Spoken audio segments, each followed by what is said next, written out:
You are lying flat on your back. It's the middle of the night. Your spine is straight, your arms are out, your mouth is open, and you are completely, gloriously unconscious. This is normal. This is what sleep looks like. This is what every mattress ad, every hotel, every pillow with a 47-step memory foam patent has trained you to believe is the one correct way for a human body to power down. Now I want you to imagine telling that to someone from 400 years ago. They would look at you like you'd lost your mind.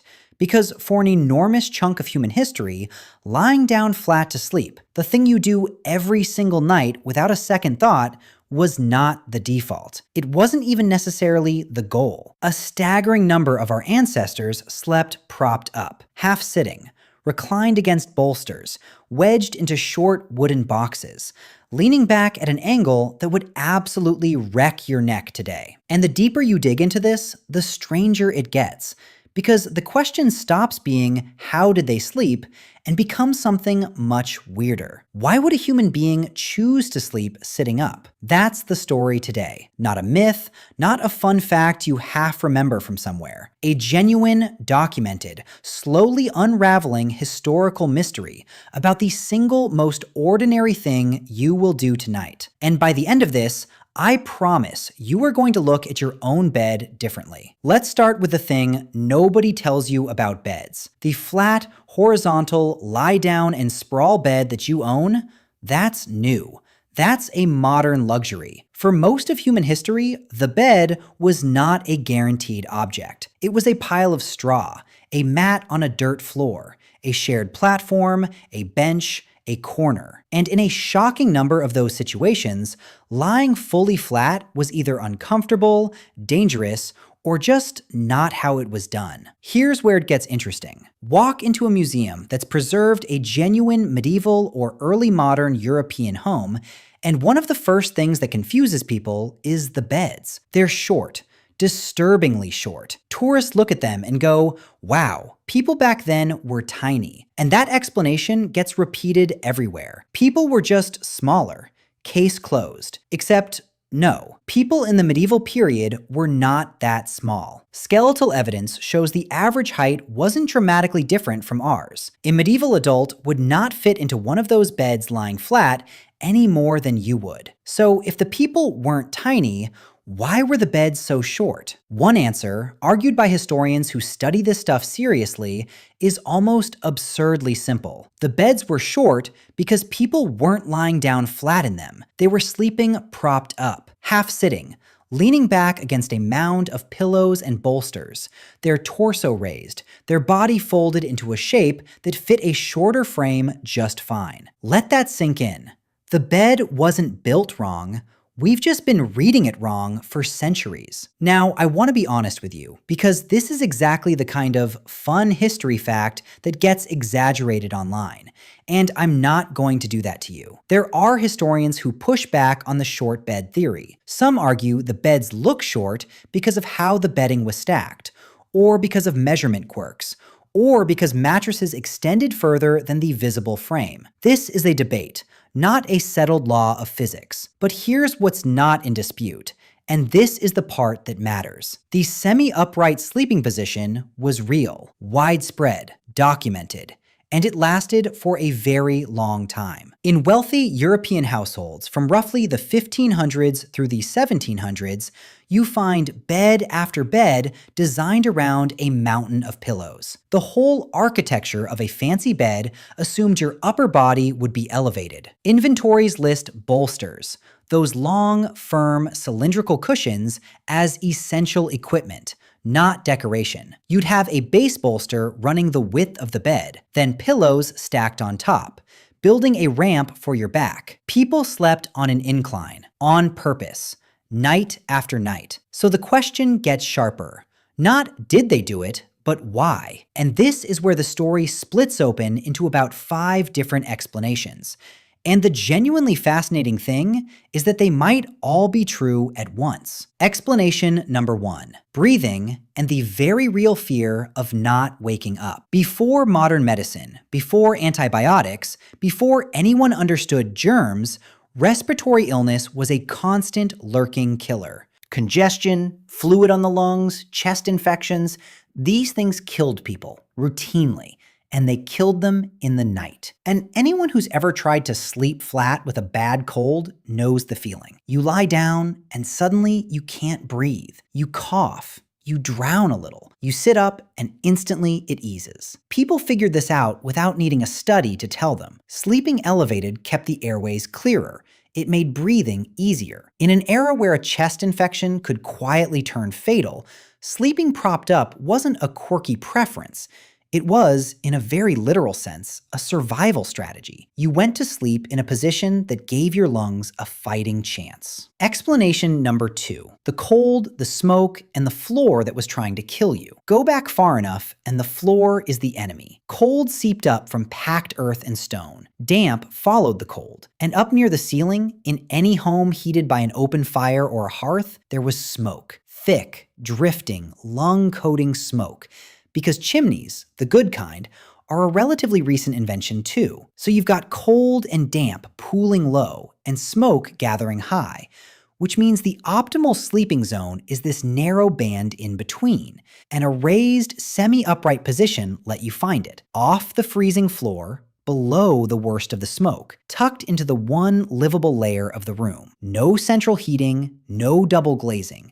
No little app that tells you the bedroom is a crisp 68 degrees. Just you, a fire, a hostile floor, and the eternal human project of not being miserable enough to die. Explanation number 3, and this one I love because it's so human. Status, power, showing off. A grand, towering, pillow-stacked bed was a flex.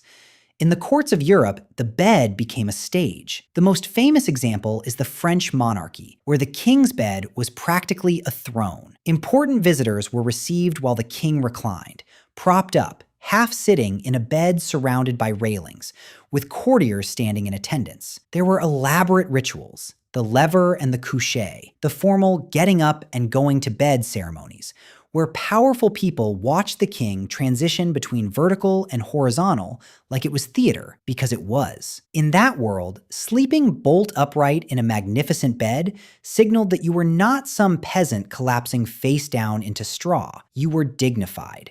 You were elevated, literally and socially. Lying flat was for the dead and the poor. The mighty sat up, even in their sleep. But here's where it gets genuinely strange, because now we have to leave the cozy world of fancy European beds and ask a much bigger question. Was the upright sleep thing just a European fashion? A quirk of a few damp centuries? No. And this is the part that makes you realize you might be looking at something deeper than fashion. Because all over the world, in cultures with no contact with each other, you find people who do not sleep the way you sleep. Look at the lit clos, the box beds of Brittany and other parts of rural France and the Celtic regions. These were enclosed wooden cabinets, almost like cupboards you climbed into and shut behind you. They were short, they were tight, and people slept in them folded, semi-reclined, sometimes nearly sitting, partly for warmth, partly for protection from drafts and animals,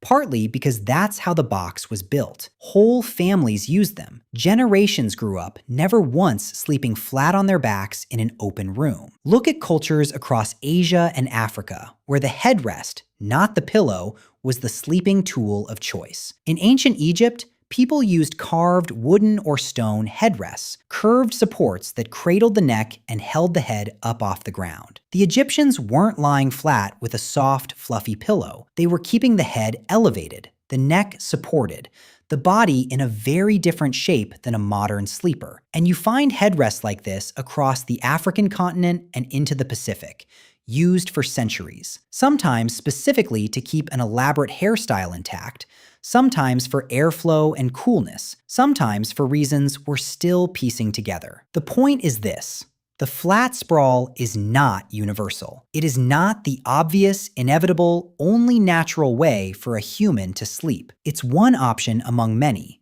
and across thousands of years and dozens of cultures, an enormous number of humans picked something more upright. So now we have to go even further back, past the kings, past the box beds, past the headrests. Back to the question that's really driving all of this. What did sleep actually look like for our ancient ancestors? The ones with no beds at all. And to get there, we need to talk about one of the most quietly mind-bending discoveries in the history of sleep research. Because it turns out we've been wrong about more than just the position. We've been wrong about the shape of the night itself. His name is A. Roger Ekirch. He's a historian at Virginia Tech, and in 2005, he published a book called At Day's Close: Night in Times Past. And in it, he dropped a bombshell that he'd uncovered by digging through hundreds of old documents. Diaries, court records, medical texts, poems, prayers. Over and over, across centuries of English language sources, he kept finding the same two phrases: first sleep and second sleep. Not sleep, two sleeps. What Ekirch realized is that for much of pre-industrial history, people did not sleep in one solid 8-hour block. They slept in two. You'd go to bed not long after dark, sleep for a few hours, your first sleep, and then naturally wake up around midnight. And here's the wild part. You didn't panic about it. You didn't lie there doom scrolling and calculating how few hours you had left. Waking in the middle of the night was completely normal. People used that gap. They prayed, they talked, they tended the fire, they had sex, they visited neighbors, they reflected on their dreams while the dreams were fresh, and then, an hour or two later, they drift back down into their second sleep until dawn. Two sleeps, with a calm, wakeful island in between. For most of human history, that was just the night. And then it vanished. As artificial lighting spread, as candles got cheaper, as gas lamps lit up cities, as the electric bulb finally conquered the dark, the night got shorter, and the two-sleep pattern got squeezed out. People stayed up later, compressed their rest into one block, and within a few generations, forgot the whole thing had ever existed. The very phrases first sleep and second sleep dropped out of the language. We didn't just change how we sleep, we forgot we'd ever done it differently. But here's where it gets interesting. Because that's a historian working from documents. What does the actual science say? Is this just an old European habit? Or is segmented sleep something built deeper into us? Enter Thomas Ware, a researcher at the National Institute of Mental Health. In the early 1990s, Ware ran an experiment that sounds almost too simple to be profound. He took a group of people and, for a month, plunged them into long nights, 14 hours of darkness every single night, the way a human in winter, before electric light, would have experienced it. No phones glowing, no lamps, just darkness, the way it used to be. And after a few weeks, their sleep changed. It split. People started sleeping in two distinct chunks, separated by a quiet period of wakefulness in the middle of the night. A calm, almost meditative state, with elevated levels of prolactin, the same hormone associated with that peaceful, dreamy contentment. Ware's subjects, modern people with modern brains, spontaneously rediscovered the exact pattern Ekirch found buried in centuries-old diaries. Let that sink in. The two-sleep night isn't just a historical curiosity. It might be the pattern your body wants, the one electric light papered over. You've been doing it wrong, possibly your entire life, and so has nearly everyone you know. So if the timing of sleep was that different, if the very structure of the night was something we've forgotten, then suddenly the idea that the position was different too stops sounding crazy. It starts sounding obvious. Of course they didn't sleep like us. They didn't do anything about the night like us. Now let's go all the way back. All the way to the people with no beds, no box beds, no bolsters, no headrests, the hunter-gatherers. In 2015, a team led by Jerome Siegel, a sleep researcher at UCLA, published a study in the journal Current Biology that did something nobody had really done before. They strapped tracking devices onto people in 3 of the few remaining traditional hunter-gatherer and forager societies on Earth: the Hadza in Tanzania, the San in Namibia, and the Chimane in Bolivia. Communities living without electricity, without artificial light, in conditions closer to our deep ancestral past than almost anywhere else. And the findings quietly demolished a few myths. These people didn't sleep more than us. In fact, they often slept a bit less, around 6.5 hours a night. They didn't go to bed when the sun went down. They stayed up hours into the dark, around a fire. They tended to wake near dawn. And crucially, they had almost no concept of insomnia. Some of the languages didn't even have a word for it. But for our story, the detail that matters most is the fire. Because every one of these communities sleeps with fire, near fire, around fire. And anyone who slept near a fire knows you don't sprawl out flat in the smoke. You sit, you lean. You arrange your body to stay warm on one side, watch the flames, keep the smoke out of your face, and stay just alert enough to feed the fire and notice if something moves in the dark. Which brings us to the oldest, deepest, most primal explanation of all. The one underneath the kings and the box beds and the headrests. Safety. For almost the entire span of human existence, sleep was the most dangerous thing you did. Think about it. You're a relatively slow, soft, clawless, fangless animal. And for 8 hours, you're going to switch off your brain and become, biologically speaking, slow meat lying in the open. Predators hunt at night. Rival groups move at night. The dark was full of things that wanted to eat you or kill you, and you were planning to go unconscious right in the middle of it. A flat, deep, dead-to-the-world sleep is a luxury of safety. It's something you can only afford when you're certain nothing is coming.